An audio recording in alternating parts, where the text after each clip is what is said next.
My nicotine addiction started in my late teens, chewing tobacco. I never got into cigarettes. I loved everything about dip, the oral fixation, spitting, and ceremony of packing the can.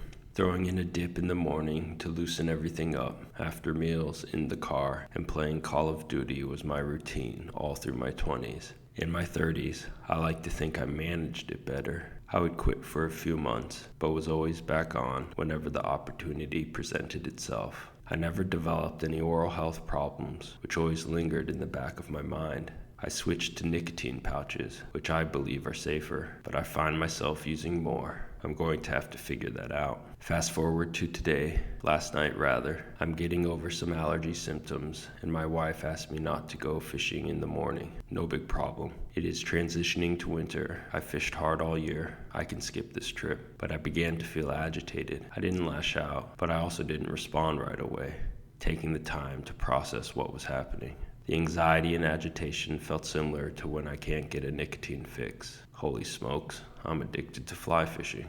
This must be a behavioral addiction, and behavioral addictions release chemicals in the body, namely dopamine. I know what I like. I'm all about the initial strike, a rise, the indicator going down, a sharp tug. These are all heart-stopping moments for me. That must be when I get my dopamine hit. I would say it's a 10-second rush, and then I'm out there chasing it again. This is about pleasure. I'm a planner, and fishing is always on my mind, constantly checking the weather, tides, and wind. Immediately after I finish a trip, I'm looking for possibilities when to get out again. I'm hooked. Even during family vacations, I'm looking to see if there's water nearby. Buying another rod or new waders is a must-have situation for me. I've become irrational. Kayaks and inflatable boats dominate my mind. This can't be healthy. I don't think it has interfered with my work yet, although I've built my career around being able to fish during the weekdays, and the post-corona environment has allowed me to work remotely,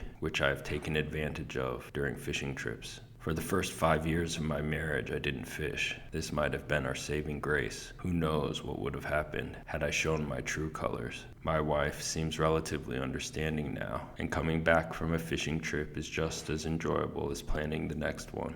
I don't know how this plays out. I have often thought that if I ever lose the ability to drive, life wouldn't be as enjoyable. But I know it's the correlation of not being able to get out and fish. I'm going to have to keep an eye on it. I've heard plenty of examples of hobbies having negative impacts on people's lives. Self-awareness is key. My biggest concern would be my relationship. Luckily, I married a woman who tells me exactly what's on her mind, but it's up to me to listen and change.